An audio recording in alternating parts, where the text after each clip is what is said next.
وہ جو نہایت مہربان ہے، اسی نے قرآن کی تعلیم فرمائی، اسی نے انسان کو پیدا کیا، اسی نے اس کو بولنا سکھایا۔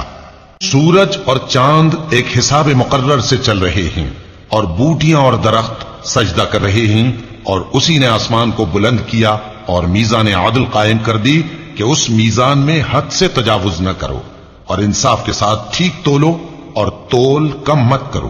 اور اسی نے خلقت کے لیے زمین بچھائی، اس میں میوے اور کھجور کے درخت ہیں جن کے خوشوں پر غلاف ہوتی ہیں، اور اناج جس کے ساتھ بھس ہوتا ہے، اور خوشبودار پھول۔ تو اے گروہ جن و انس، تم اپنے پروردگار کی کون کون سی نعمت کو جھٹلاؤ گے؟ اسی نے انسان کو ٹھیکرے کی طرح کھنکھناتی مٹی سے بنایا اور جنات کو آگ کے شعلے سے پیدا کیا، تو تم اپنے پروردگار کی کون کون سی نعمت کو جھٹلاؤ گے؟ وہی دونوں مشرقوں اور دونوں مغربوں کا مالک ہے، تو تم اپنے پروردگار کی کون کون سی نعمت کو جھٹلاؤ گے؟ اسی نے دو دریا رواں کیے جو آپس میں ملتے ہیں، مگر دونوں میں ایک آڑ ہے کہ اس سے تجاوز نہیں کر سکتے، تو تم اپنے پروردگار کی کون کون سی نعمت کو جھٹلاؤ گے؟ ان دونوں دریاؤں سے موتی اور مونگے نکلتے ہیں، تو تم اپنے پروردگار کی کون کون سی نعمت کو جھٹلاؤ گے؟ اور جہاز بھی اسی کے ہیں جو سمندر میں پہاڑوں کی طرح اونچے کھڑے ہوتے ہیں، تو تم اپنے پروردگار کی کون کون سی نعمت کو جھٹلاؤ گے؟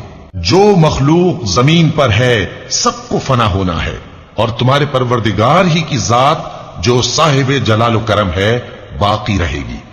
تو تم اپنے پروردگار کی کون کون سی نعمت کو جھٹلاؤ گے؟ آسمان اور زمین میں جتنے لوگ ہیں سب اسی سے مانگتے ہیں، وہ ہر روز کسی نہ کسی کام میں ہوتا ہے، تو تم اپنے پروردگار کی کون کون سی نعمت کو جھٹلاؤ گے؟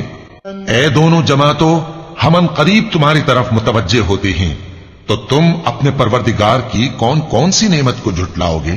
اے گروہ جن و انس، اگر تمہیں قدرت ہو کہ آسمان اور زمین کے کناروں سے نکل جاؤ تو نکل جاؤ، اور زور کے سوا تو تم نکل سکنے ہی کہ نہیں، تو تم اپنے پروردگار کی کون کون سی نعمت کو جھٹلاؤ گے؟ تم پر آگ کے شعلے صاف اور دھواں ملے چھوڑ دیے جائیں گے، تو پھر تم ان کا مقابلہ نہ کر سکو گے، تو تم اپنے پروردگار کی کون کون سی نعمت کو جھٹلاؤ گے؟